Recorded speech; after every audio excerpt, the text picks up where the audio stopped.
ডাক্তারবাবু বলেছেন দুবেলা তোমাকে হরলিক্স খেতে। তুমি বসো, আমি গরম জলটা করে নিয়ে আসছি। কেমন? কি গো মা, তোমরা হঠাৎ একেবারে বড় লোক হয়ে গেলে। এবার থেকে 10-20টা ঝি চাকর রাখো যে তোমার পান সেজে দেবে। হঠাৎ এই কথা বলছিস কেন? এবার থেকে অভাব অভাব বলে টাকা ধারছেও না। যা বলবি সোজাসুজি বল। বড় লোকের দেখলি কি?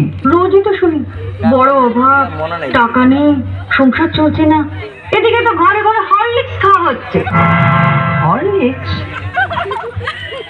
আসিস না, ওদের কোনো হবে।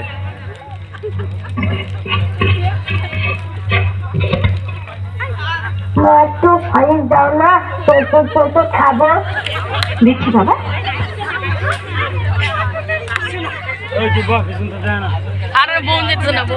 ভিডিও তো গ্রুপে পাইবেই।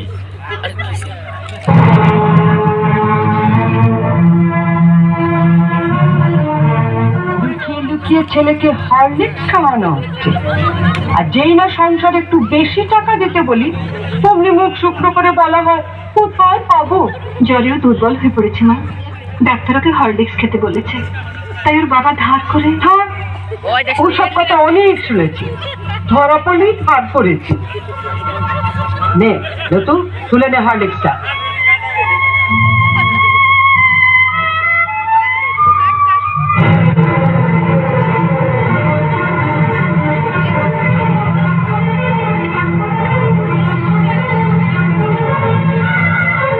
শোনো বড় বউ, আমি আগেও বলেছি আবারও বলছি, যার স্বামী যেমন রোজগার করবে তার ঘরে তেমনি খাওয়া দাওয়া হবে।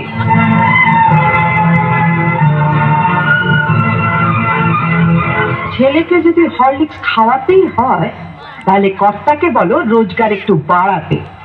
নয়তো এরপরও যদি ছেলে হরলিক্স খেতে চায় তাহলে বাজার থেকে 20 পয়সা দিয়ে হরলিক্স বিস্কুট কিনে এনে দিও। কেমন? আইলো তো। দিদু আমাকে একটু হরলিক্স দাও না, ছোট খাবো। হরলিক্স খাবে?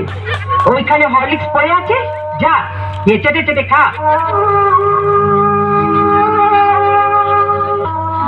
দিদি বলে হরলিক্সটা খেতে, এসে বলে খেতে দেবে, খেয়ে নেবো। খালি খাওয়া খাওয়া খাওয়া, মরতে পারিস না। ওকে মারছি না। আমি মারছি না। মা হয়ে ছেলেকে একটু হরলিক্স খাওয়াতে পারবো না, সে অধিকারটুকু আমার নেই।